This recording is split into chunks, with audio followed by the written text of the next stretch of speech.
This is the Five Stars Podcast. Let me talk to you.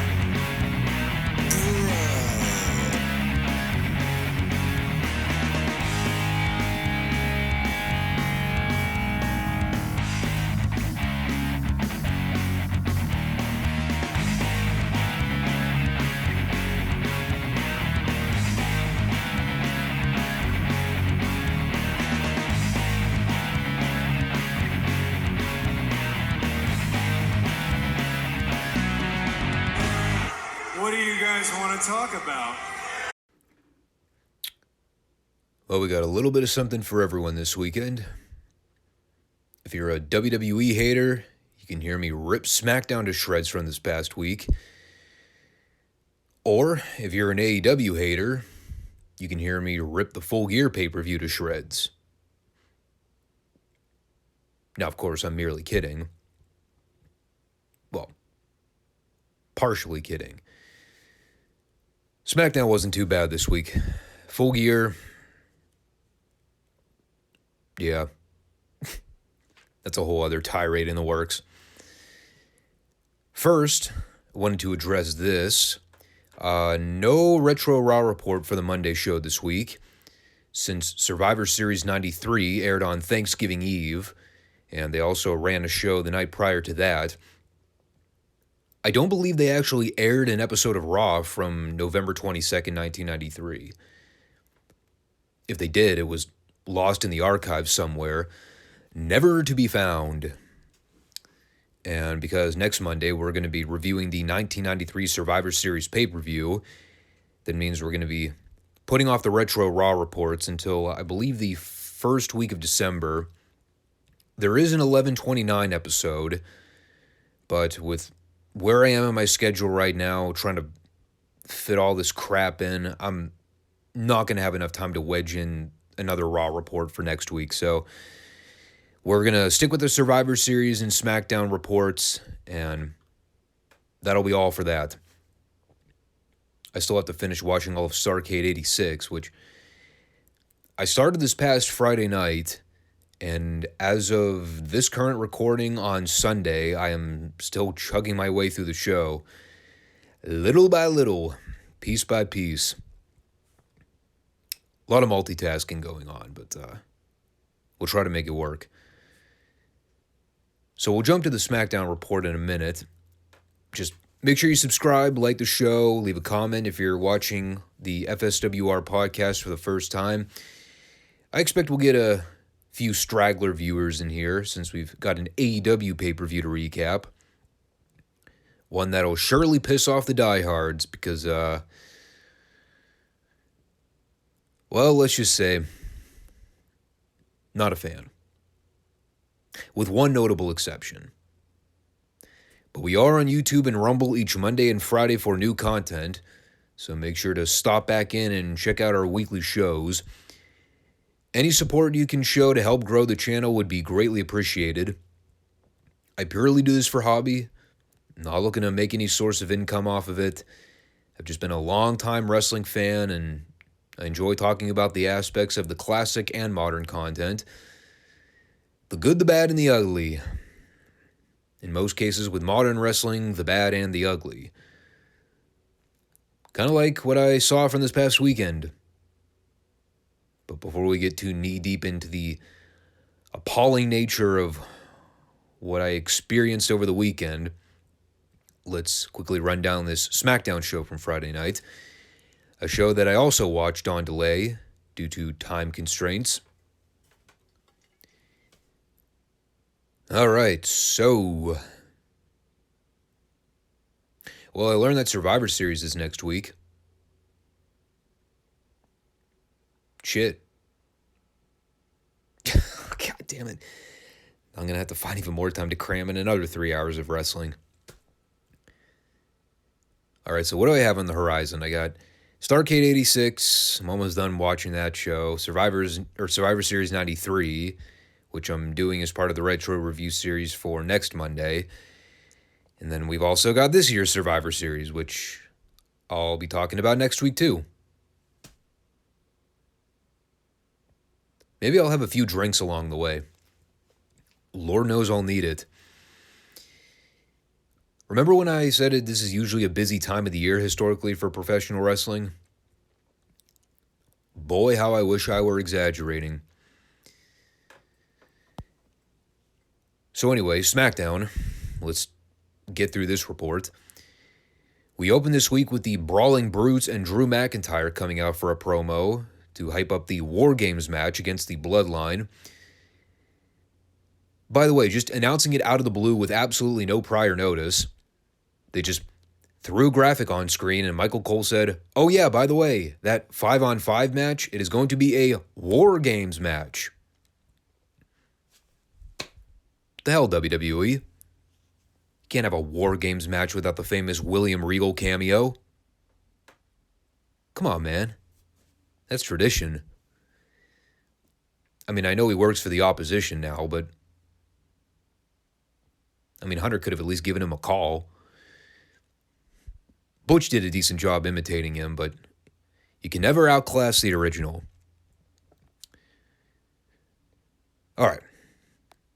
So it started with Sheamus flippantly tapping the mic just to make sure it was on. Because, that final segment from last week happened. So that was a nice touch of comedy. And he spent a few minutes establishing his beef with Drew, talking about their 20-year rivalry and how they've been at each other's throats for a long time. But at the end of the day, all those matches and all those beatings have given them a chance to earn each other's respect.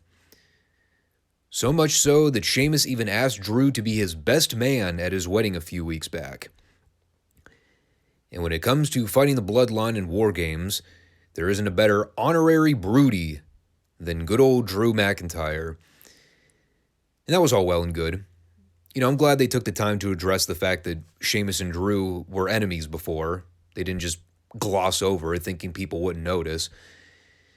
And they're about to introduce everyone to the 5th member of the Brawling Brutes, which apparently is going to be 5-on-5 after all, because they threw Sami Zayn in with the Bloodline team.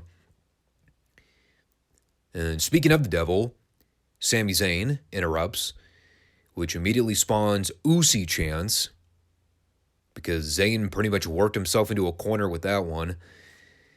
And he's doing his great little toady heat promo on the babyfaces, guaranteeing that the Bloodline are going to win War Games. And just to ensure that the Brutes are not getting inside the Bloodline's head, Sami is also going to make an example out of Butch in their War Cup match later on, or their World Cup match later on. A tournament, by the way, that I had already completely forgotten about until the words World Cup were actually uttered in this very segment. And keep in mind, that is pretty much what the entire show last week was built around. I already forgot. And, long story short here, they sold the big cliffhanger here on who the 5th man was going to be for the War Games match. I was hoping the swerve at the end of the night was that the Shockmaster was going to break through the Jumbotron, but,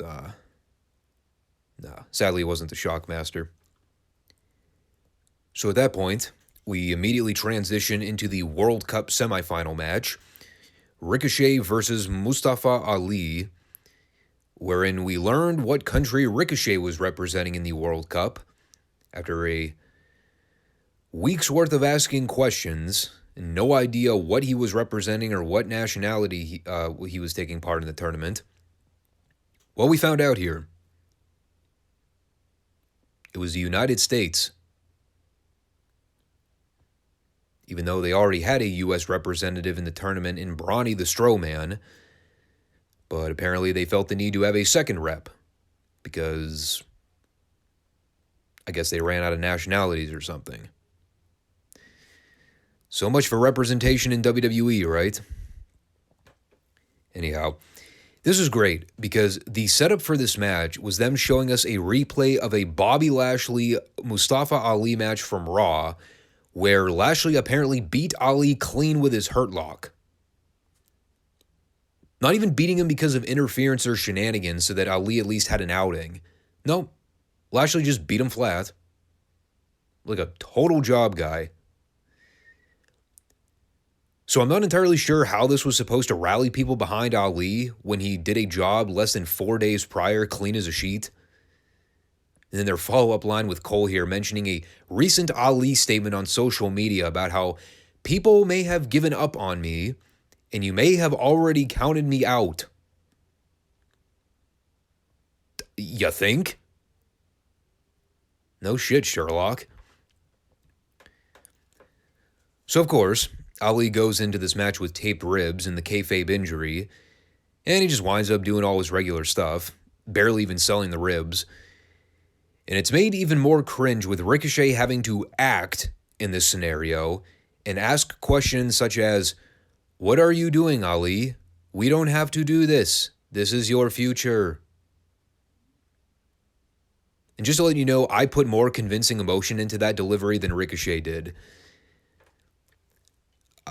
I take it Ricochet has never been to an acting class before because that was a pretty mid performance. All joking aside, the match wasn't bad or anything. Problem was it was babyface versus babyface, so there really wasn't a clear-cut guy for the audience to cheer for. Ali went in with the sympathetic underdog story because of the rib injury, but Ricochet doesn't really know how to work the heel style, so it did not make for a particularly good dynamic as far as a story arc goes. It picked up as it went along because I think once Ali started kicking out of Ricochet's bigger offense, he did a better job selling the frustration of it. And I get what they were going for as a layout. I probably would have just done this exact same story with Ali going up against an actual heel. LA Knight would have been the perfect guy to put in that spot, but unfortunately they got him saddled with the Bray Wyatt thing now, and well, we'll get to that. But, they gave Ali his hope spots. He missed a big 450 splash at the end, which Ricochet followed up with a shooting star press while Ali was still on his feet. That was kind of impressive. It was weird. The timing for it was well done, so I'll give him credit there. I don't think I've ever seen that before. Ricochet going over wasn't all that surprising.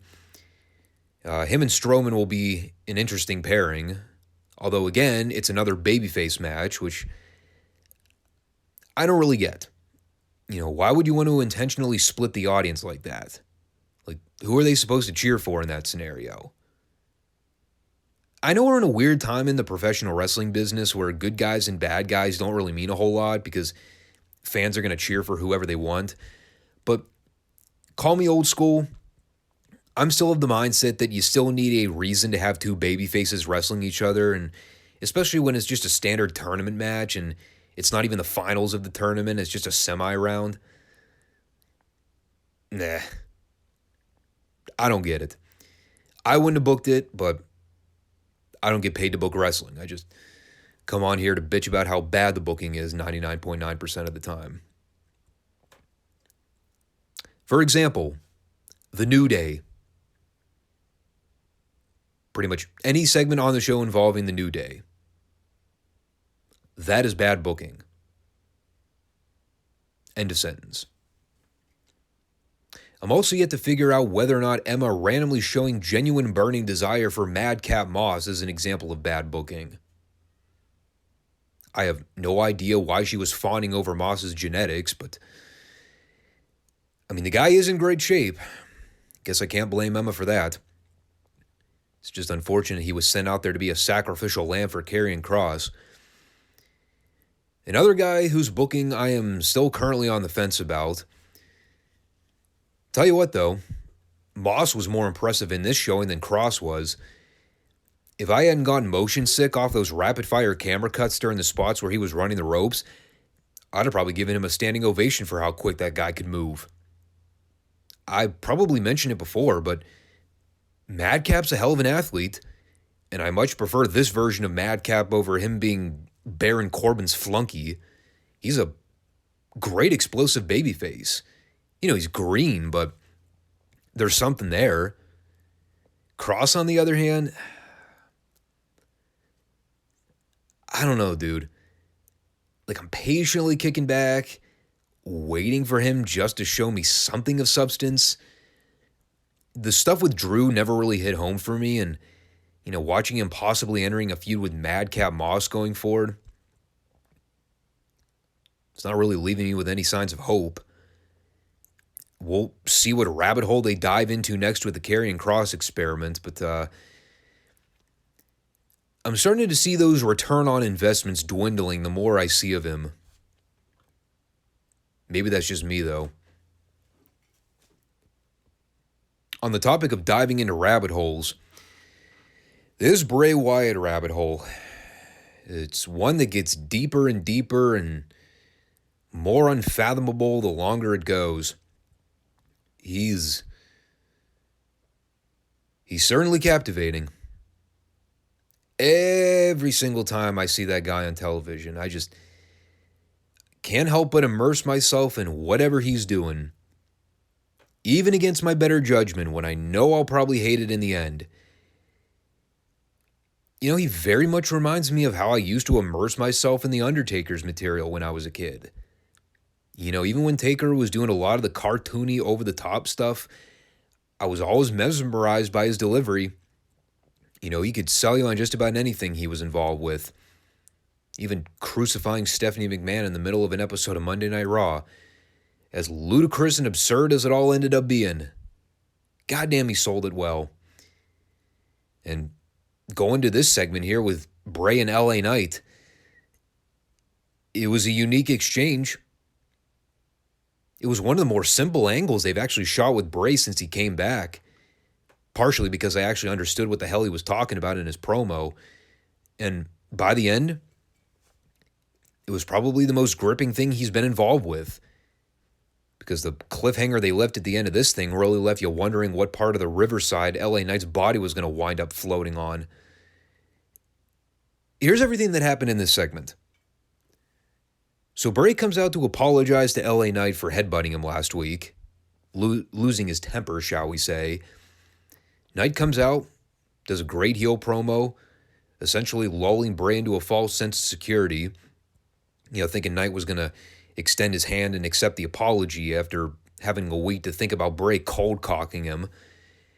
And when Knight went in to stick his hand out to Bray, and he bitch-slapped him across the face, the look in Bray's eyes told the story. And him standing there telling Knight that there's a lot of things he wants to do to him right now. But for where they are right now, they'll call it even. And right when Bray goes to extend the hand one last time, and Knight slaps him across the face a second time, and you got Knight backing up the aisleway while Bray's got that serial killer death stare going on. Like I said, it was extremely compelling. I have no idea where they're going, but from a story standpoint, you could tell LA Knight done royally fucked up. That was a great slime ball move on his part, but with the way Bray sold it, boy, if you put yourself in the shoes of LA Knight right about now, you probably want to sleep with one eye open. It was quite the performance from Bray here. And, I've joked about it before, man, but I'm actually kind of serious when I say it. If WWE doesn't wind up working for him this go-around, I'd be the first to nominate that guy to star in the next featured horror film. You want a top box office attraction?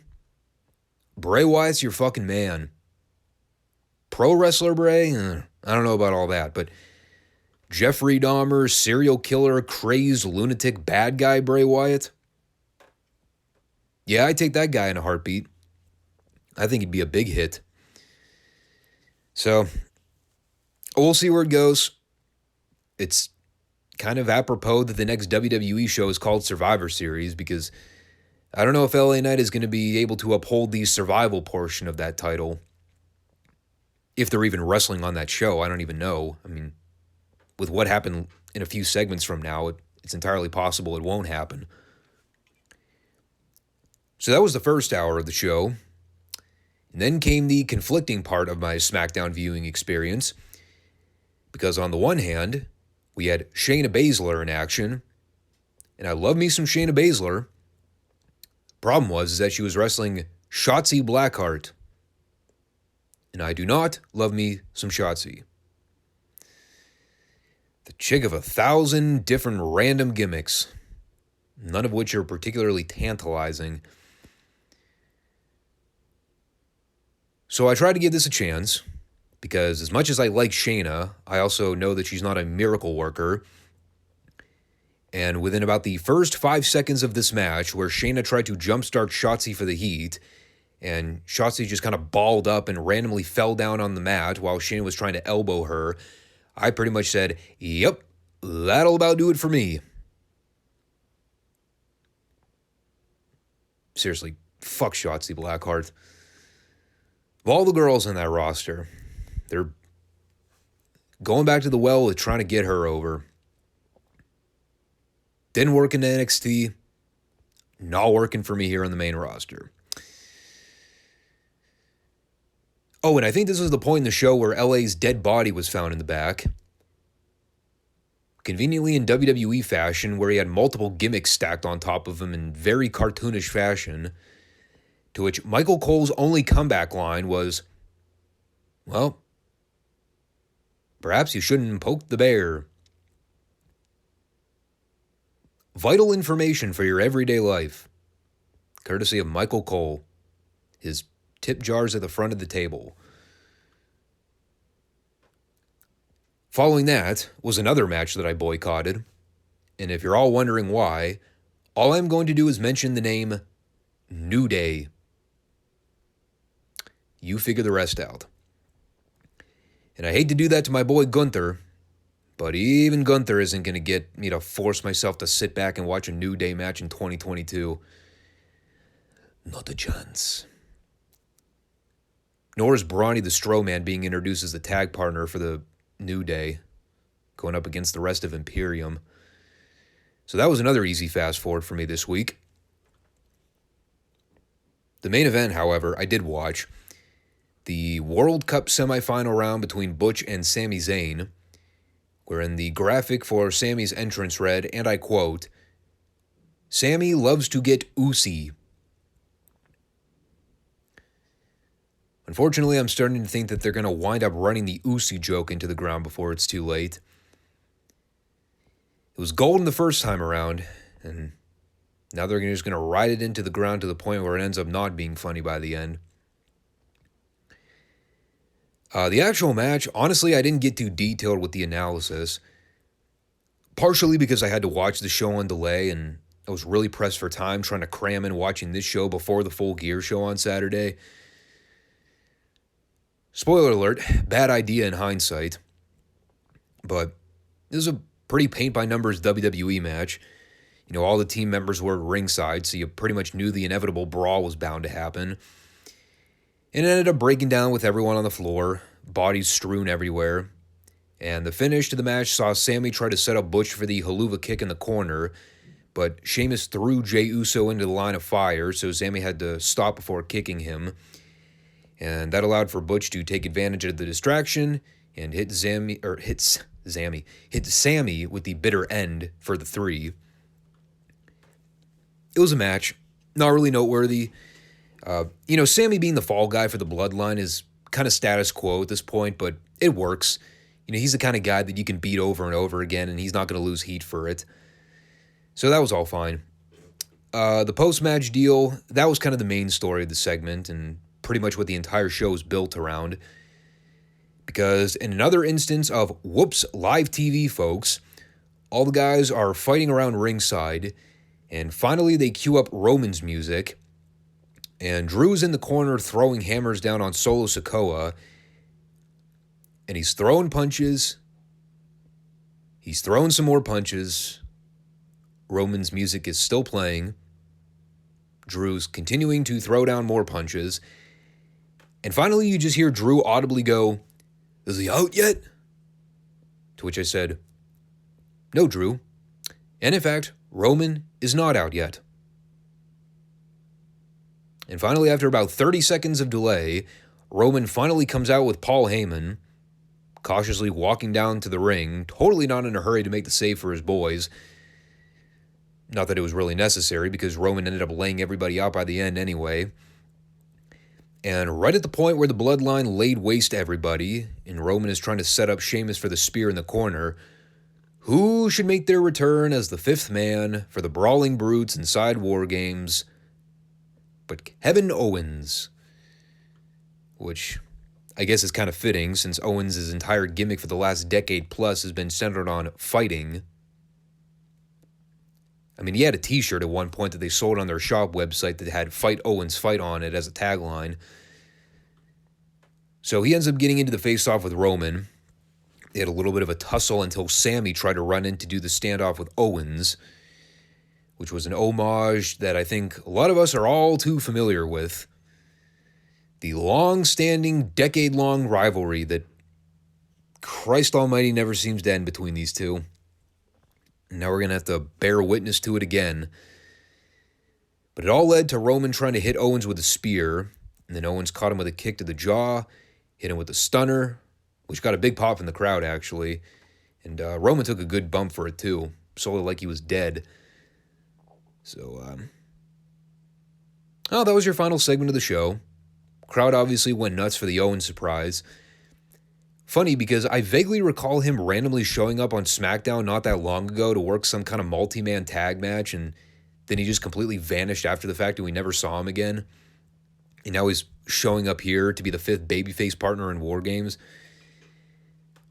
It's an interesting choice. Wouldn't have probably been my first pick, but I know Owens is fine. Yeah, the history with him and Sammy is there, so it makes sense. He's got ties with the bloodline from previous encounters, so there's that too.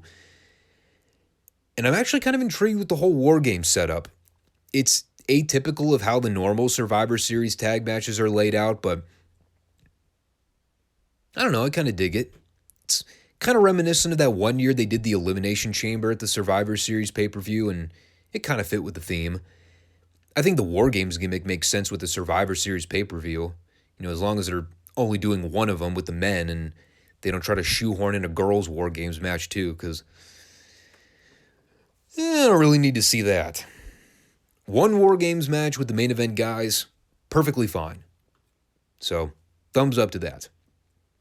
I guarantee you it'll be 1,000 times better than that fucking atrocity of a blood and guts War Games match that AEW did over the summer. This one, I'm betting, will at least have a shred of coherency to the way it's laid out and booked. Just as long as they don't start wedging shards of glass into each other's eye sockets, I think we'll be in good shape.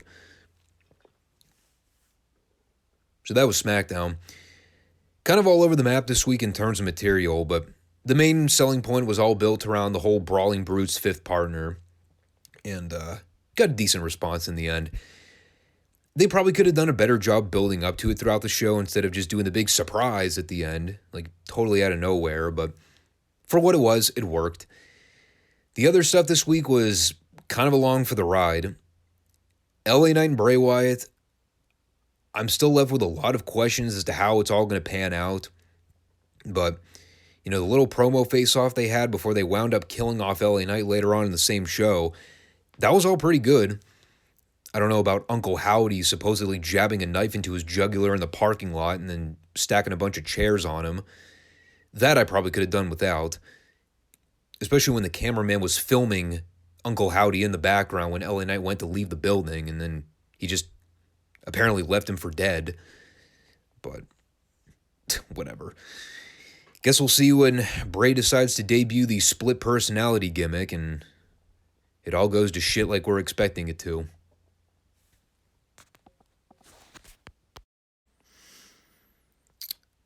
Speaking of shit.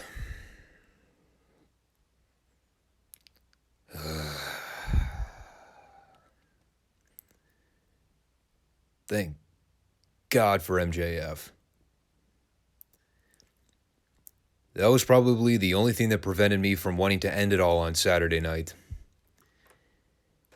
For a little over 3 hours, the misery and agony washed over me like an ocean wave. I was desperately clinging on to my only beacon of hope on this entire card. And it took approximately 3 hours and 30-odd something minutes to finally get there. But we got there. And by the end, I went to bed relatively happy. All the stuff that happened prior, well, That is another story entirely.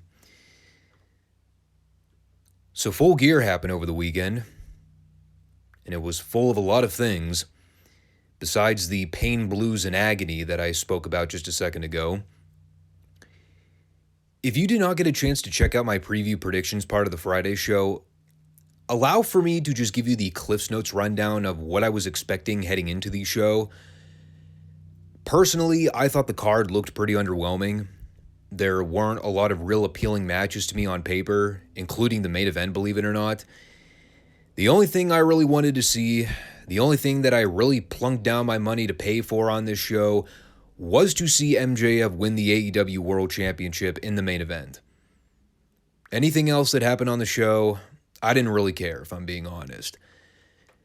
For my money, and I've talked about this before, if you've watched the Dynamite reports on the weekly Friday shows, I've been very outspoken about this. For me, AEW has been in the doldrums for a long time now, and the fallout to the CM Punk investigation really hasn't served them particularly well with their television shows as of late, because they've all been rotten, with a handful of notable exceptions. Cough, cough, MJF. No surprise there. And the card for this show kind of reflected a lot of that.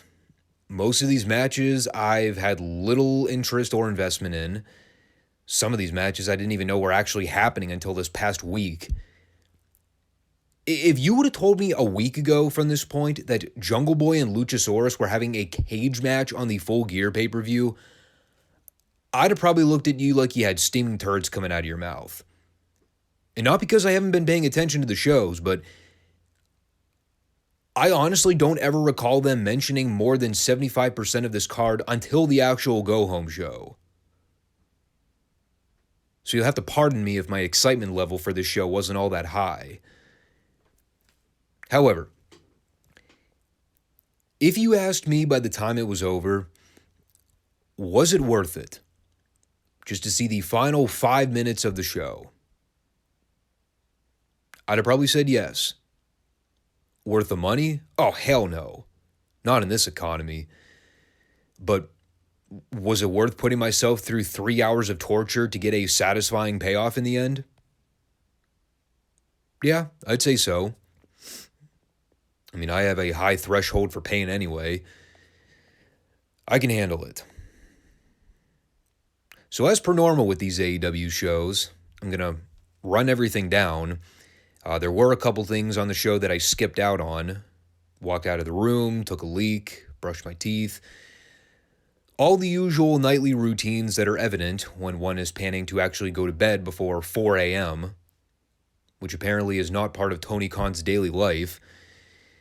So, again, you'll have to forgive me if I end up glossing over a few things on the card, but I also have a life and I value my time. So when there's something that I don't find remotely interesting going on, I usually take that time to do something more constructive. So we'll get to the show in a minute, but I did have to note their DraftKings sponsor at the start of the main show because for some reason these always give me a good hearty laugh. I don't know much about DraftKings. I've never used it, but I know the gimmick is that it's a fantasy betting service where people throw their hard-earned money at. You know, and they usually have some blank statement questions for people to bet on the show, usually regarding match outcomes or potential stories that play out during matches. And my favorite question coming from their DraftKings plug this time, when it comes to the main event title match, this is an exact question. Will somebody bleed? To which I asked, that's got to be a rib, right? It's a fucking Jon Moxley match. Of course he's going to bleed. Isn't that kind of his thing? And then, as it turns out, son of a bitch, he didn't bleed. That was probably an MJF call. Probably told Tony, I'll work with Moxley, but I ain't dealing with any blade jobs, brother. I got a reputation to uphold here in AEW, and I'm not about to work a bloodbath with the oil mechanic. So good on Max for putting his foot down on that one. I still can't believe people actually invest their money in something like that. Fantasy sports leagues. Ridiculous. Then again, I never understood why people buy lottery tickets either. It's the biggest fucking scam in the world, and the government takes half the money anyway. But people will willingly spend thousands upon thousands of dollars at it, thinking luck will actually pan out for them in the end. People are so stupid. So onward and forward with the show, I guess. They opened the main card. I repeat, opened the main card with the cage match between Jungle Boy and Luchasaurus. Now keep in mind, I joked about it a minute ago, how I had absolutely no idea these two were having a cage match until the random graphic was thrown up on screen in like the final 15 minutes of the go-home show. Now, partially, I am to blame for that as well, because I'm not one of the 47 people that are still watching that godforsaken Rampage show on Friday nights. But the point here is that they did a very poor job building to this match on television, much like they've done a very poor job building up the entire Christian Cage Jungle Boy story from pretty much the onset. And of course, you had to expect they were going to end up killing the gimmick of the cage match by the time it was all over. You got two inexperienced green indie guys in the opening match on a pay-per-view inside a cage. Did you actually truly think these guys were going to have an old-school babyface heel cage match? You know, something you would see on an NWA show from back in the day when they used the cage to tell the story of the match and rely on pure raw emotion to sell the babyface's struggle, while the monster heel dominates and overpowers the smaller babyface, perhaps taking the time to mock the babyface's family, who was sitting at ringside watching, knowing there was no way they could get in the cage to save their own flesh and blood. Well, if we're being aged in by someone with a clue, you could have expected them to work it like an old-school territorial cage match. Instead, it ended up turning into the exact kind of modern wrestling cage match that we've all come to loathe and despise. And here's the thing that really sucked about this. It started off fine. You had Jungle Boy in there trying to outrun and outsmart the dinosaur. He was using the cage to his advantage to try and climb up on the gratings to keep out of reach of Luchasaurus. You know, for the first few minutes, Jungle Boy was working a good underdog babyface role. Came out with guns a-blazing. And finally, Luchasaurus is able to cut him off. Not too long after that, he started ramming Jungle Boy into the cage and tossing him around like a rag doll. Jungle Boy was getting some juice. They were showing the mom and the sister's reaction at ringside. You know, I'm sitting here at home for the first 3 or 4 minutes thinking to myself, goddamn, this might end up turning out to be a really good match after all. They're keeping it simple. They're working smart. They're playing to the fans' emotions. This is pretty good. But then...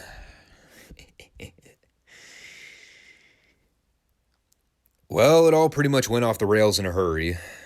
And unfortunately, the bad part started with Christian Cage, because they do this absolutely absurd angle where Christian is meandering around ringside, and one of the officials, I can never remember what his name is, but he's one of the newer guys that's shown up recently. Not the black guy, but the shorter white guy with the brown hair.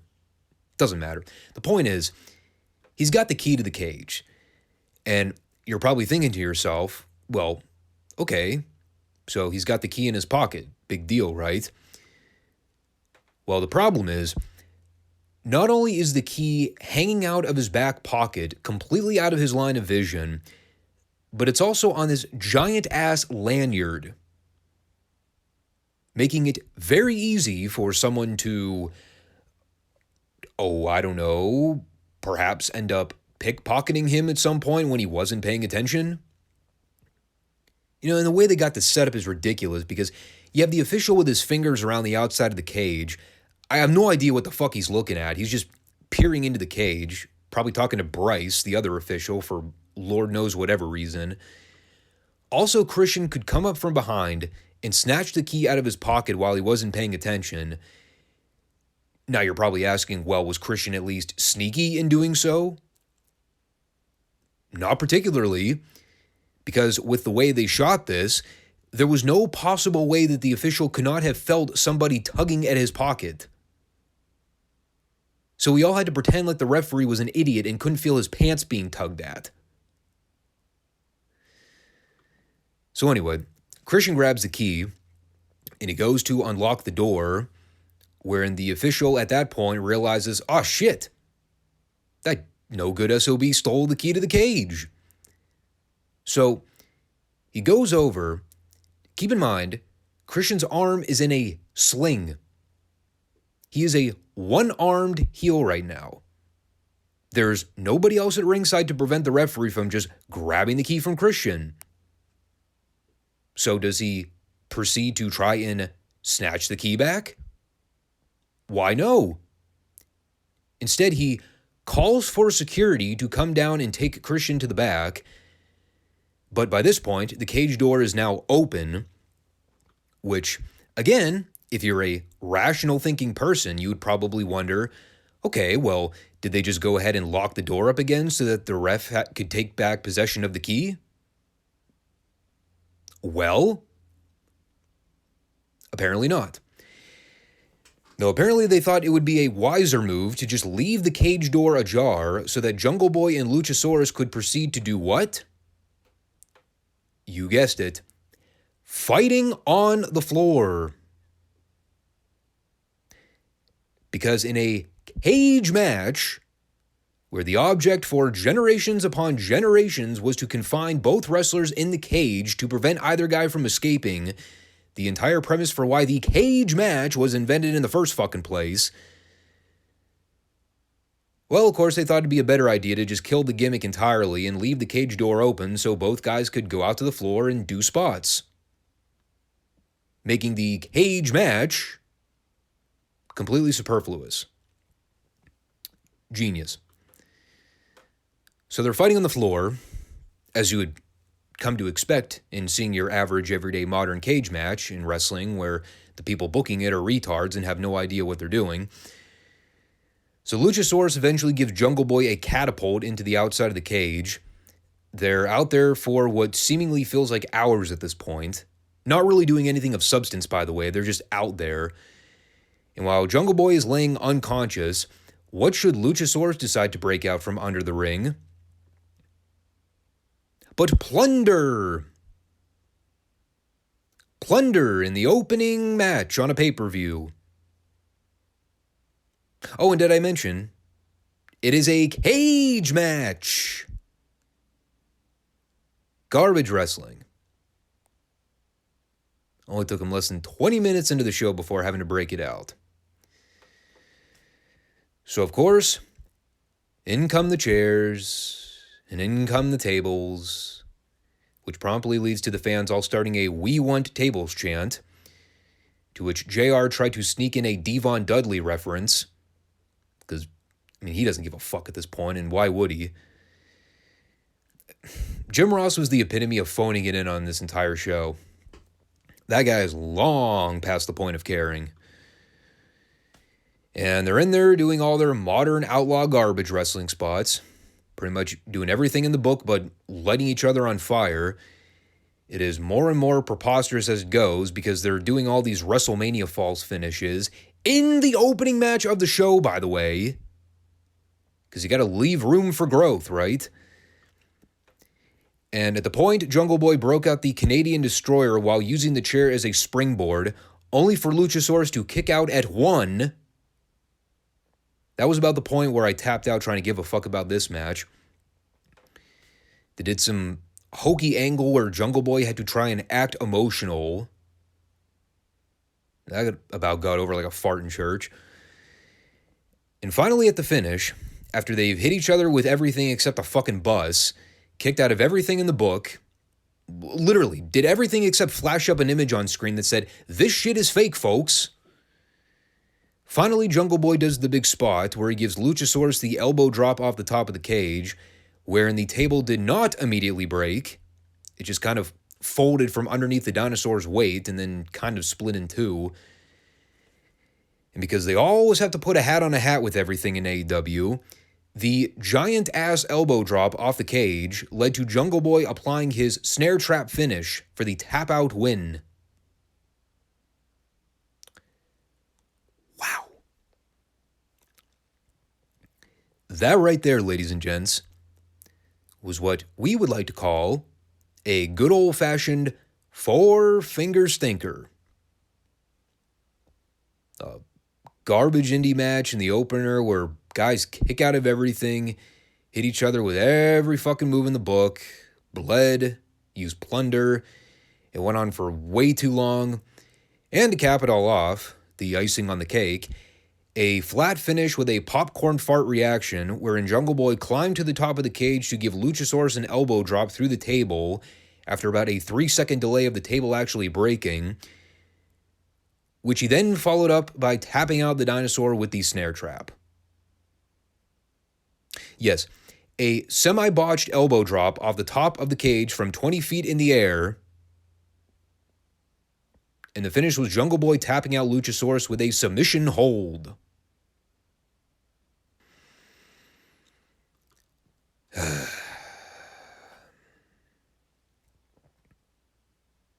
So how long do y'all think Christian's going to keep feigning that arm injury? I mean, I get his gimmick is outwork everybody, but I don't know, dude. Kind of feels like we're long past the point of return there, too.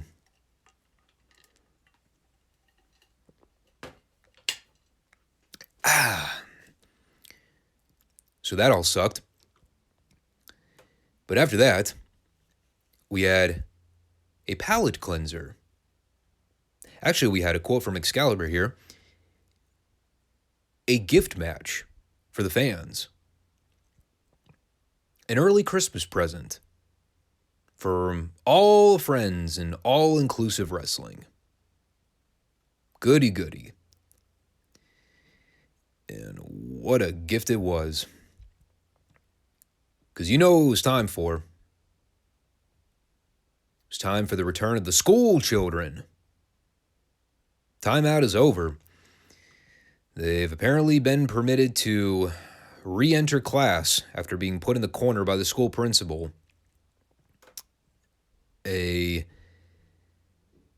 Well, actually, as we learned by the end of the show, the first match in the Best of 7 series that they're apparently going to be having on television, the Elite versus Death Triangle for the 6-man belts.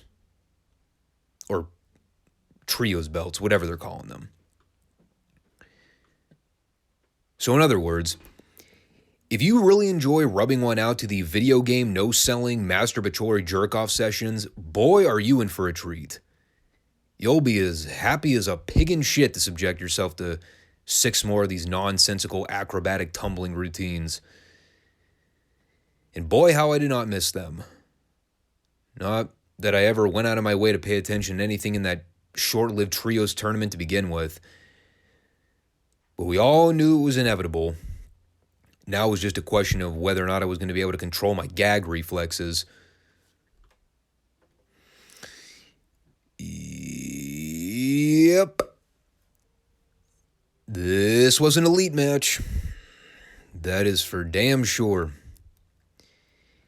If you have seen any Beta Bucks or Kenny Omega match in the last decade, that was pretty much what you got here. And then some. Not a shred of psychology, logic, or selling to behold at any point. Don't even get me started with the tags. You know, the fact that there weren't any, because it's an Elite match. And all these Jersey numbnuts ate it up like bacon. Now, I was mostly watching this match to see whether or not the fans would try and start a CM Punk chant at some point. And they did chant for CM Punk. They chanted, "Fuck CM Punk."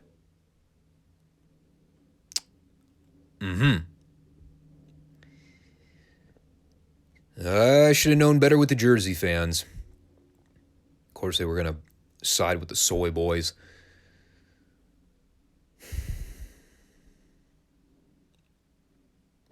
What do you want me to say about it? It was an Elite match. We all know what we're getting with them. You've seen one of them. You've pretty much seen all of them in some form or fashion. They do a million fucking things. You can't retain any bit of it because it's all moves. It all happens within the span of about 3 seconds. Nothing ever sinks in. Everyone's got unlimited stamina, straight out of a video game. It was stupid. But, I don't expect anything else from these guys. The Elite wrestle one style of match. They're going to do their style, and for the kind of people that like that kind of thing, that's the kind of thing those people like. I don't really know what else there is to say about it. The finish was interesting. I guess the Elite doing the job was supposed to be Tony's way of ensuring that they're still in the doghouse. As if anyone actually buys that for a minute. I mean, the fact that they announced the best of 7 after this match took place kind of rationalized why the Elite took the fall here. The crowd shat all over it. I more so just laughed. They were doing this story with Death Triangle on the TV shows where Pac kept trying to get Phoenix to use a hammer gimmick, but I don't know, I guess Phoenix kept refusing to. But when the chips were down here, he ended up using it on Omega to steal the win. So, I mean, whatever split they were teasing with them, I guess they're going to save that for the final round of the best of 7, which I'm sure will be splendid for those that decide to waste their energy watching another 6 rounds of that hot garbage. Me, on the other hand, I'll just kind of sit that one out and let the Play kids hang out at their own table. It's not for me. I don't dig it. And after having subjected myself to another Elite match, now I know why I don't waste my time trying to get into anything they're ever involved with. Because it's all trash. So at that point, I really needed to cleanse myself of the stain left on me from the previous 2 abominations. And when I saw that Nyla Rose and Jade Cargill was up next in the designated bathroom break spot, I said, good enough for me. So I stepped out to drain the cow during that match. Came back in time to see the start of this 4-way Ring of Honor World title match with a totally unpredictable finish that absolutely nobody saw coming. It's Chris Jericho versus Bryan Danielson versus Sammy Guevara versus Claudio Castagnoli. Again, as I noted in my preview, 2 babyfaces and 2 heels from related factions, and they're all being pinned against each other here, completely at random with very little rationale, aside from we have 800 people signed to contracts, and we need to get them all on the pay-per-view somehow. So when in doubt, multi-mans it is. And I don't know what it was. Part of it could have just been the whole Jericho thing. I have pretty much been over the whole JAS story for a long time now. It's completely neutered Bryan Danielson's booking. Claudio certainly hasn't gained anything out of it. I don't really buy Jericho as the heel Ring of Honor World Champion. I think it's just another lame excuse to try and force Jericho on television when he ought to just go away for a while and disappear so he can get a break from his annoying ass. But I was on the precipice of falling asleep watching this. I think I yawned about 8 times in a span of like 5 minutes. There's just really not a whole lot I can say about multi-person matches in wrestling that I already haven't complained about 100 times already. Everything's a video game match in AEW. It's an endless stream of non-stop moves. Everyone hits each other with everything. Guys kick out of everything. It's all a spectacle of can you top this? And again, if you're into that kind of shit, literally in some cases for non-stop 3 hours, you probably liked it. The story with Guevara turning on Jericho at the end and laying him out with the GTH.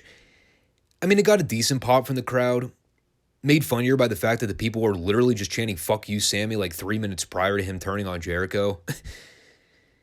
And of course, none of it matters in the end because Jericho just winds up retaining. Pinning Claudio in the process, which was very apropos considering Claudio was the one that got the 2 consecutive wins over Jericho on TV. So, of course, Jericho was going to cut his balls out from under him on pay-per-view. Like I said, I didn't really gain anything out of the match. It was boring. Danielson has been completely buried beyond the point of return. Claudio's kind of a waste of space at this point. And all this ended up serving as was another ego trip for Jericho to keep the Ring of Honor belt on him when no one really cares, and it does absolutely nothing for anybody except Chris Jericho. And I don't know, call me a stick in the mud, but I fail to see why a 52-year-old veteran holding on to a totally meaningless title is doing AEW any favors right now. But maybe that's just me, being out of touch with the modern fan. Give me a break. And then came the match. Saraya versus Britt Baker. The match that I've been very uneasy about pretty much ever since they announced it. As noted in the preview report, if there was one match on this show for something to go horribly awry, considering the injury history of both girls, this would have been the match for it to happen. And I guess it was purely by an act of God that both girls came out relatively unscathed. So, well, here's what I'll say from the jump. This was always going to be one of those types of matches where the actual match kind of took a backseat to the overall picture. It was Saraya's first match back in well over 6 years. You know, we all kind of figured she was going to be rusty, so I think a lot of us were willing to overlook that aspect of things. If anything, I appreciate that this was one of the first actual wrestling matches that I had seen up until this point on the show. You know, at least both girls were going out of their way to exchange holds at one point. It looked like something resembling a pro wrestling match, at least for the kind of stuff that I enjoy. Helped that both girls kept the action in the ring for more than 50% of it. That always helps. It wasn't the cleanest match in the world. Honestly, I wouldn't even say it was particularly good. But you know what? At the end of the day, I can at least credit both girls for going out there and actually bothering to try and work something resembling actual pro wrestling. And again, up until this point, I couldn't really say the same for the rest of the card. You know, the whole thing was basically built around Britt working over Saraya's neck. There were a couple moments where Saraya would take a bump and, you know, she'd start really favoring and selling the neck. And then she'd get right back up and smile to let the people know she was fine. Probably wouldn't have advised that in most cases because you're essentially letting the audience know that taking bumps are worked. Not that we already didn't know that, but I mean, you're kind of breaking the fourth wall, so to speak. Honestly, when I look back at it, I think the problem that I'll have with the match when I remember it at the end of the year, the fact that the fans are more into Britt than they were Saraya, which I figured was going to be a problem, judging by the promo material Britt's been using on Dynamite the last couple weeks.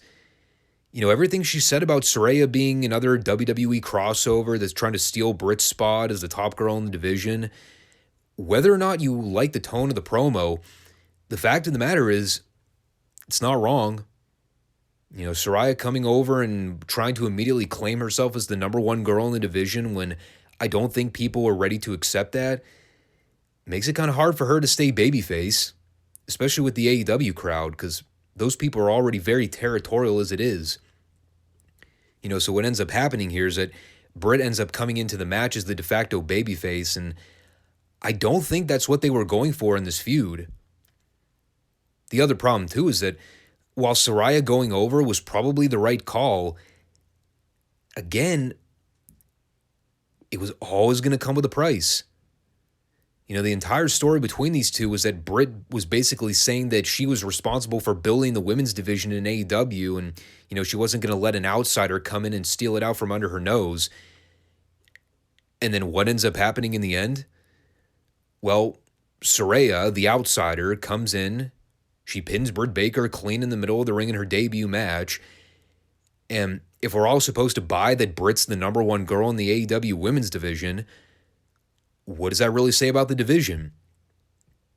The fact that an outsider can come in and beat your top female attraction in less than 15 minutes in her first match back in over 6 years? Again, I'm not saying it was the wrong booking call to beat Britt. I'm just saying they were always going to be treading a lot of murky water with that call regardless. You know, so if you're a diehard AEW fan and you see a former WWE female star come in and beat your top AEW female star in her first match, how are you supposed to take that exactly? You know, it's like when TNA used to bring in all the WWE rejects and smash them over their homegrown stars. You know, there were a lot of people that didn't take too kindly to that decision. And it ultimately wound up hurting them in the long run. Drove off a lot of those original TNA fans that wanted that alternative to the WWE machine. All those disgruntled former WWE fans that were run off because they hated Vince and what he was doing. And then you had Dixie bringing in all the former big WWE names and putting them all over the TNA names. And now all those people are sitting there thinking, wait, what the fuck is this? This isn't an alternative product anymore.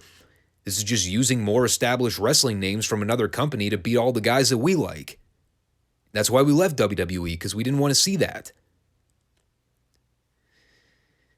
I don't know. For me, either way they booked this finish, it would have been problematic. Because if Britt went over, well, you beat Saraya in her first match back. So that kind of cuts her knees out from under her. But on the other hand, you do the exact finish they did here, and you just basically establish that AEW's women's division is not all that good. Because here's a girl that hasn't wrestled a match in half a decade. She comes in, she's really rusty, but she still ends up beating Britt by the end of the match. I don't know.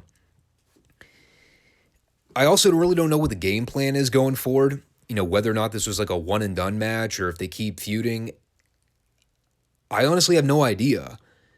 I don't think this did anything to really reshape how I feel about the current climate of the female division in AEW. But again, at this stage, I don't even think them bringing in a Becky Lynch would be able to reshape my opinions of the way that division's been handled for 3 years. Moving along, though, we had the Wardlow, Samoa Joe, Powerhouse Hobbs three-way, which ironically I misspelled in my notes as Powerhouse Jobs. Boy, was that ever a precursor. And again, I hate to revert back to previous talking points, but I'm going to throw out my obligatory I hate multi-mans tagline, because it kind of sums up what I was thinking the entire time this match was going on. I like Wardlow. I like Joe. I like Hobbs. They're not the problem. The problem is they're all being thrown together in a last-minute three-way with very little forethought. All because Tony realized he needed to get Wardlow on the card somehow, and not only did poor Hobbs get thrown in there completely at random, but they also had a rocket ship push a Samoa Joe heel turn like 2 weeks before the fucking match just to try and sell some kind of story for the thing. And, instead of it being some kind of big hoss fight where all three guys are trying to find ways to overpower the other and try to gain the advantage, instead it wound up just being an ordinary spot fest. It's like every single one of these matches turn out being. There were a couple off moments in this thing too, specifically for Wardlow. There was a spot where Hobbs was working Wardlow over in the corner and you could audibly hear him scream, "Do something!" Conveniently, so Wardlow could spring back up and hit a whisper in the wind splash. Because yeah, Wardlow's still doing the lucha offense when he's this big jacked up freak that ought to be just smashing through people and nothing else. But of course he's got to break out the dives like everybody else. Fortunately, because he doesn't know any better, and in this company, no one's going to tell him off for doing so. There was also the spot later on where Wardlow went up for a senton splash from the top rope and almost lost his footing. Again, because he shouldn't be doing it in the first fucking place. And just when you think Wardlow couldn't have had looked like even more of a putz by the end of this thing, check out this finish. In every multi-person match you have ever seen, Wardlow hits Hobbs with a series of power bombs. Also, Joe could sneak in the back door at the end, hit Wardlow with the TNT belt, and then steal the pin on Hobbs. Because we've never seen that finish before in a multi-person match. So Joe wins the TNT title. He's now both the Ring of Honor TV and TNT champion. Whatever that means at the end of the day, I have no earthly idea. The ROH TV title means about as much as the dirt I usually kick off my shoe when I walk in the front door. And the TNT title has been bounced around like a pinball for so long now. What does that title really mean at the end of the day? I'll say this, in all fairness. I'm not mad about the title change. because quite frankly, Wardlow as the TNT champion wasn't really doing anything for anybody. I guess now they'd have an excuse to program him with an MJF for maybe like the world championship at some point. But like I said, Wardlow's fallen off the map so badly since the MJF feud over the summer. I don't even really know at this point whether a Wardlow MJF title program would mean anything at this stage. Like, MJF would clearly get babyfaced in that match, so I don't think it's going to serve Wardlow very well. You could still do it, but the character dynamics, they're going to be off. I don't know. We'll see what they want to do next in this current program, but God, Wardlow, man. He's been on a downward trajectory for a long time now, and I don't see it getting any better for him anytime soon. I really don't. Not with the way Tony Khan's booking him right now. So then we had a no DQ tag match. Jay Lethal and Jeff Jarrett versus Sting and Darby Allin. Why is it no DQ? I don't know. Apparently because they need to smoke and mirrors everything in AEW, so when in doubt, just throw in a no DQ stip. It'll solve all the world's problems. By the way, Renee with the quote of the century here during this pre-match video. Not kidding, this is what she said, and I quote, "I like the idea of this match because it is a match that I never thought would happen." Unquote.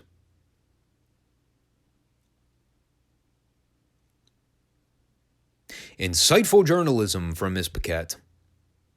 Journalisming all over the place with that.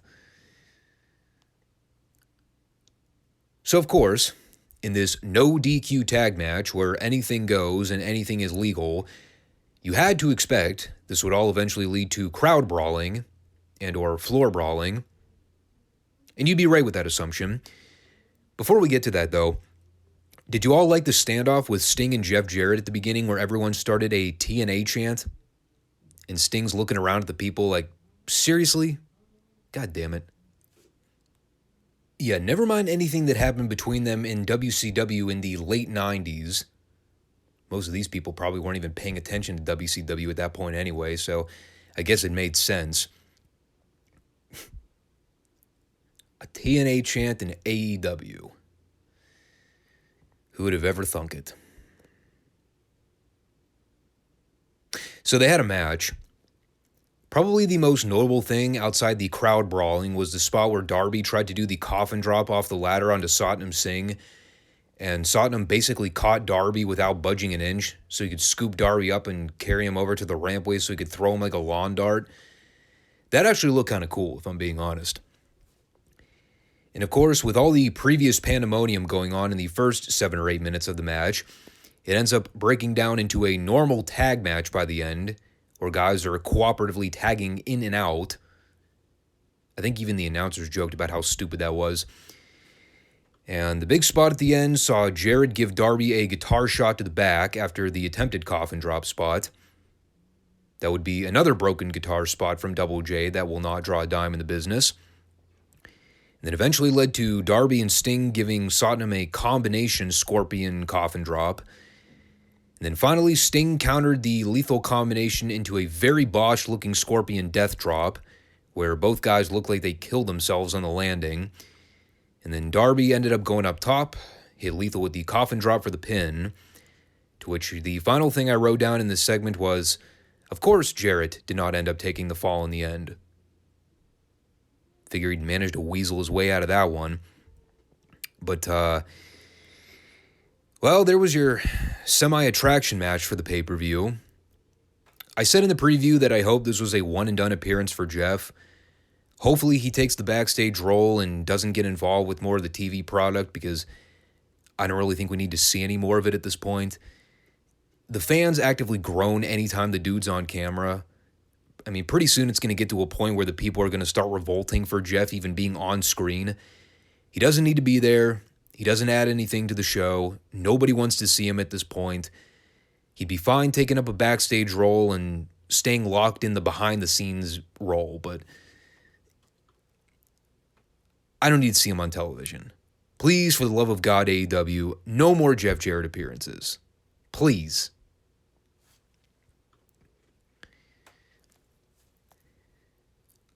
So at that point, I had a lot of ground to make up. It was late. I was tired. I was cranky. And I work with children. I had to. So the next match is the interim women's title match between Jamie Hayter and Toni Storm. And I pretty much asserted that I was going to have to plunk in a second bathroom break at some point on the show. So I stepped out of the room to do the deed there. And when I came back in the room, Jamie Hayter was celebrating with the women's belt. So I assume she won. Good for her.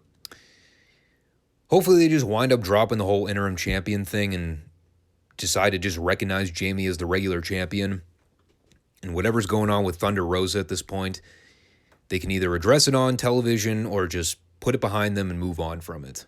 Because the whole interim champion thing, I'm kind of over it.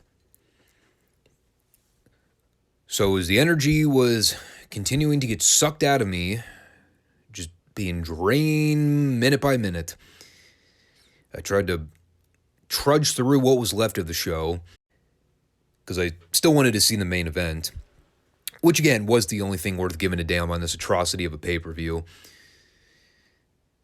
Swerve and Our Glory and the Acclaim for the tag titles, the AEW tag titles, because I know AEW has about 14 sets of them right now, all from different companies. So, yeah, this match. A match that 1 month ago stole the show on AEW pay-per-view and no one expected it would, even with the bad finish. Now a month later, they're trying to top that initial lightning in a bottle they struck. And, well, magic doesn't always strike more than once. I guess we can just leave it at that. And again, part of it could have been the fact that I was just really struggling to get through this fucking show by this point. It was long. I was exhausted. I really didn't have a particular interest in seeing this match again because I figured nothing these guys would do here was going to top the initial match. It was all right for what it was. I don't know about Keith Lee's ring tights he had on here. That was a strange choice in tight length. It's like he was going for the short tights, but he was too self-conscious about exploiting too much skin. So instead of just doing the long tights, he went with whatever in the hell those things were. They tried some stuff. You know, they worked the injury from the go-home show with Bowens where he had the shoulder taped up. So Swerve and Keith were kind of working that over for a while. Their main story was focused on the tension with Keith and Swerve, which I think everybody and their mother already saw coming a mile away. You know, it all kind of started with a deal where Swerve brought the ring barricade over and set it up on the ring apron. Because we can apparently never just have a straight match where guys aren't trying to break out plunder for pointless angles that pan out 10 minutes later in the match. But Keith got mad that Swerve was trying to use the barricade. So, I don't know, I guess instead of going out to move the barricade away from ringside, he just decided to leave it there and be pissed. Because nothing in wrestling makes sense. Anyway, they built all to the false finishes at the end. Crowd definitely got into it more as they started doing all the near falls, which is not surprising. The biggest pop of the segment was when Daddy Ass came out to try and go after Swerve. Apparently there was an angle they shot on the Friday show where Swerve had kidnapped Billy Gunn in the back somewhere and tried to cut off his fingers with pliers or something. No, I'm making this shit up, people. I'm just reporting on facts here. So they did an angle here at the end where Swerve wanted Keith to use the pliers, but Keith threw them out of the ring.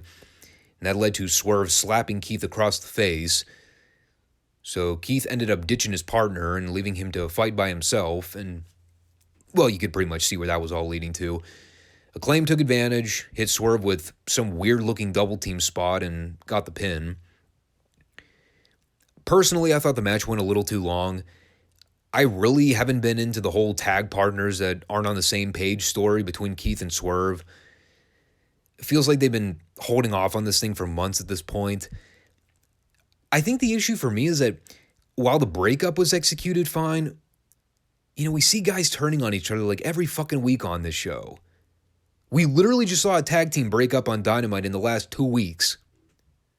So why exactly am I supposed to get excited about another tag team breaking up when they literally just did one less than a month ago? All this stuff happens in AEW way too frequently. Tony gets an idea for something, and instead of spacing it out over a period of time to let it breathe, he has to constantly go back to the well with it over and over again. One idea, and he'll just keep beating people over the head with it, to the point where it just gets old and tiresome. I don't really know what they do with the Acclaimed at this point in terms of feuds. FTR are always a safe bet, but I'm still kind of opposed to them doing another babyface versus babyface title match, especially with those two specific teams. I really don't think you need to split the crowd like that when it's not necessary, because they're both monstrously over right now. But I don't know. Guess we'll figure out where they go on Dynamite. Finally, though, we arrived at the main event. It was a long, plodding road to get to this point. But we finally come to the MJF Jon Moxley World Title match. What was originally slated to be MJF and CM Punk before, that happened. And while I would have much preferred the latter over the former, what's done is done. And as I've said over and over again for weeks now, I've not been all that enthralled with the idea of Moxley and MJF wrestling for the world title. We all know what I think about Moxley at this point. I don't really need to go over that again. I expected this was going to turn out to be your standard Jon Moxley style match, and if you remove the blood, that's essentially what it was. I guess the question for me was, how was MJF going to hold up in that kind of environment? And given the circumstances, I thought this ended up being a lot better than I initially thought it would be. Probably the most shocking thing about the segment was the fan reception for both guys. I mean, it's no secret that Moxley's been a pretty universal babyface in front of a lot of these AEW crowds. Not here he wasn't. He was getting nuclear heat reactions going up against MJF. MJF of all people. That is how fucking over that dude is right now. And Mox didn't even bother trying to go against the grain. I mean, he was essentially working the heel role, even though MJF wasn't exactly working like a traditional babyface. And again, I've talked about it before, that's exactly what you don't want the MJF character to do, is work a traditional white meat babyface role when it completely goes against everything the character is. But, Max is still doing a lot of his standard heel mannerisms, the strut, the cocky poses, the dive tease where he ends up just hitting the ropes a handful of times, and then he gives himself a round of applause afterwards for trolling the fans. Of course, they all cheered him anyway. It wasn't bad, but like I said, it's a Moxley match. So he still does a lot of his usual spots that I find relatively irritating, including the fake biting spots where you can clearly see he's not even coming close to putting his mouth on the guy's head. And there are never any bite marks or anything after he does it, which makes it look that much more phony. But, I mean, for a Moxley match, compared to what I usually see, it was pretty basic. One of the bigger spots later on was the deal where MJF gave Mox a tombstone on the ring apron, and he came up immediately selling his knee. So he kind of worked that over for the remainder of the match. I wasn't a particular fan of the pile driver spot through the table off the apron, but can't lie, MJF took a great bump for it. Looked about as safe as you could execute a spot like that. And of course, he beat the 10 count, which everyone popped for. Yeah, they milked a figure four spot for a while, which was probably the only time that's been done in AEW where the people actually bought into the idea that MJF was in trouble. And when he turned over Mox in the hold, everybody was giving it the good old territorial babyface reaction. because they wanted Mox to tap. The spot where Mox gave MJF the paradigm shift off the second rope looked like it could have ended horribly. I mean, he essentially dropped Max right on his feet, which would have been the perfect way to blow out an ankle. Luckily, he didn't. But finally, we come to the climax of the match. And all this, discount everything I said about the previous however many minutes of the match. The final 5 minutes, regardless of how I felt about anything else on the show, regardless of how exhausted and pissed off I was by this point, it was all worth it to see the last 5 minutes. Because we get the first ref bump, and while everyone's down selling, MJF reaches into his tights. And what does he pull out? The diamond ring. The same diamond ring he vowed he wasn't going to use because he didn't need it. He vowed that he was going to earn that title victory. So, of course, out comes William Regal. And once I saw him show back up again, I immediately knew where they were going. And it put a smile on my face. Because Regal walks down to ringside. And then Mox is trying to put MJF in the sleeper. And that leads to the second ref bump where Paul Turner gets knocked down. And he goes flying out of the ring. And you got Bryce stirring in the corner with his back turned. And while Mox has MJF down in the bulldog choke, MJF's tapping out.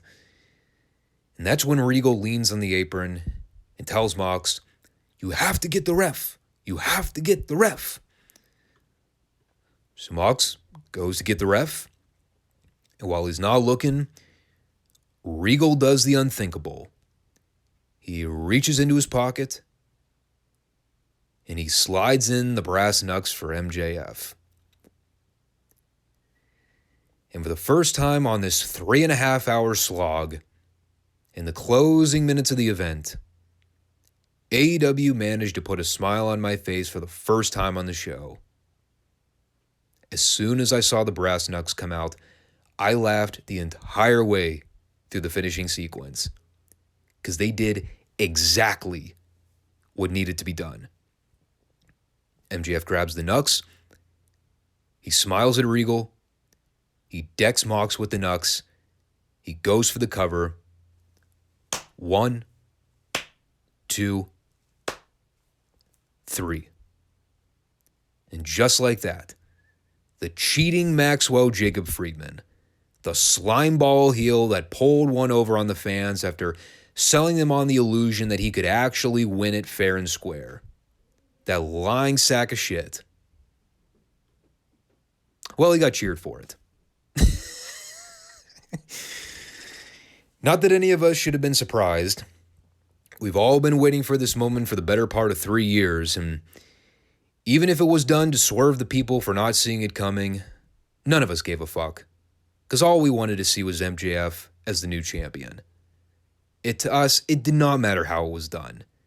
As beautifully as it was executed, the fact remains, MJF is the new AEW World Champion. Hot damn.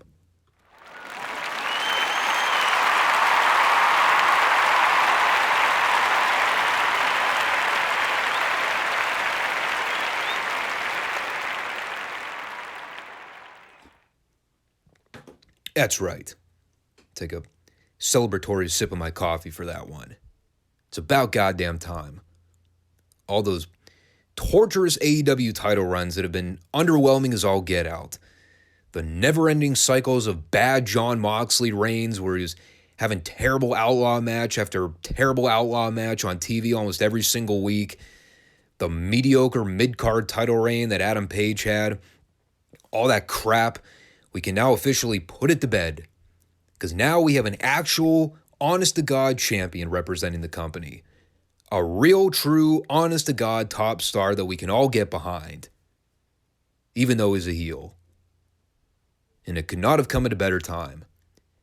After having to sit through what might have been one of the single dreariest AEW viewing experiences for me in the entire year, if there was ever a show for a major turnaround, this was the one for it to happen. And it happened. I love the finish to this match. Even if the actual match wasn't exactly my flavor, the finish is what saved it for me. It was the exact right call. I'm stoked to see MJF and Regal together as a pairing. Thank Christ that probably signifies the end of that nonsensical Blackpool Combat Club garbage that went absolutely nowhere. You know, Regal serving as MJF's right-hand man is a much better utilization of Regal on television than him standing in the background with a bunch of meaningless mid-card doofuses.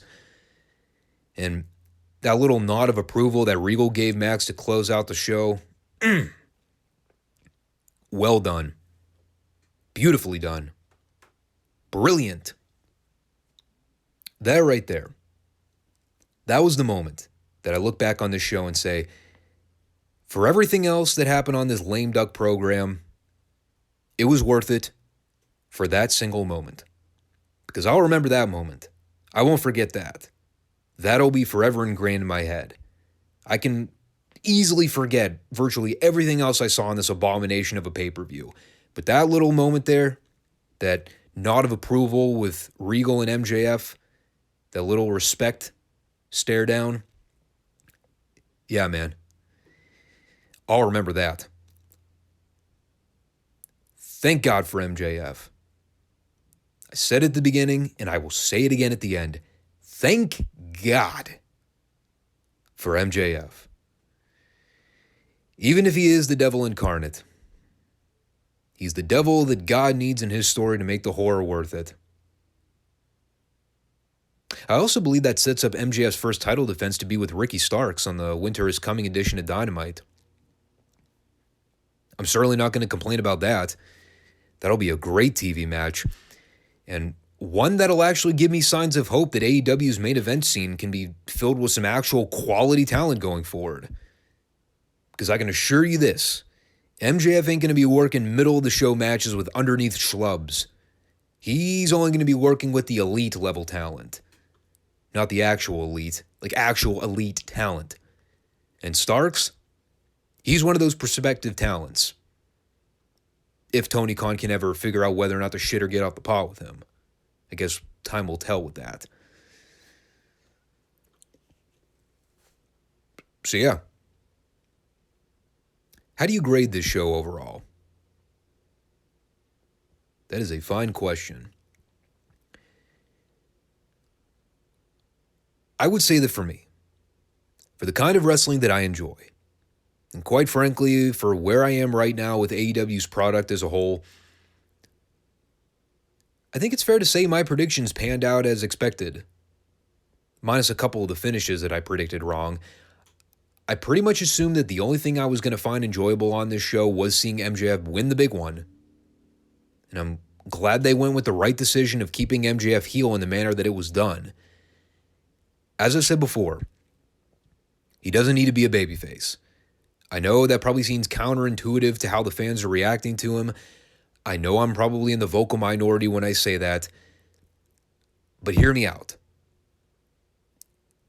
MJF is MJF. He does not work as a babyface. It doesn't fit the character, and the whole ruse of him teasing the babyface turn, only to have it all turn out to be a giant ploy by the end. You know, you throw in Regal in there as a side piece going forward. That's going to add life to this show. That's going to add quality that we have not seen in quite some time. Now, yeah, the Elite is back, and that sucks. But I see it this way. If I keep my distance from them and they go their separate way, I go my separate way, and I just stick with enjoying MJF's content on the show, I think we'll all be in good shape.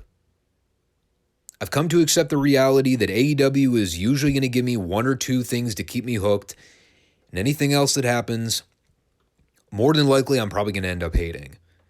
And if I can just accept that reality and see it for what it is, I can continue poking fun and laughing at the stupidity and just try to see AEW for what it's always been. A low-rent, second-tier cosplay WWE with good production and horrendous booking. And MJF just so happens to unfortunately work there.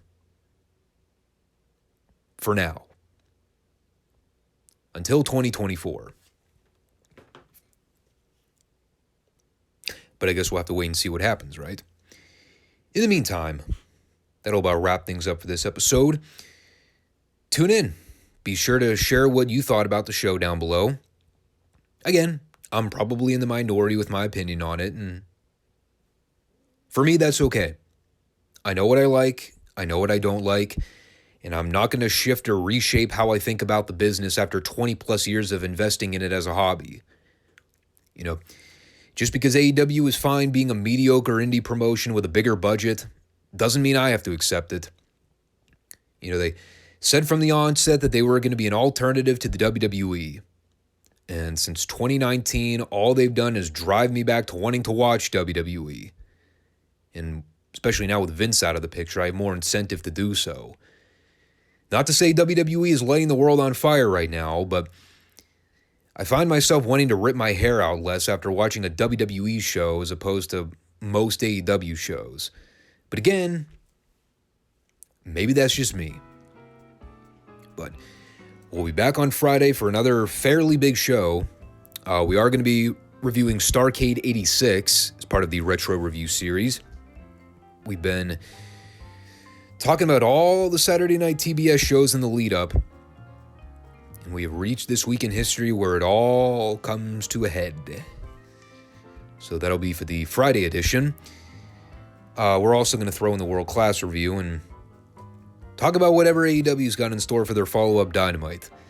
Looking forward to seeing the direction they go with MJF as the world champion. Anything else is just there to fill the void right now. Hopefully FTR gets pushed. That's what I'm banking on. So, thanks for watching. Take care, all. Peace out.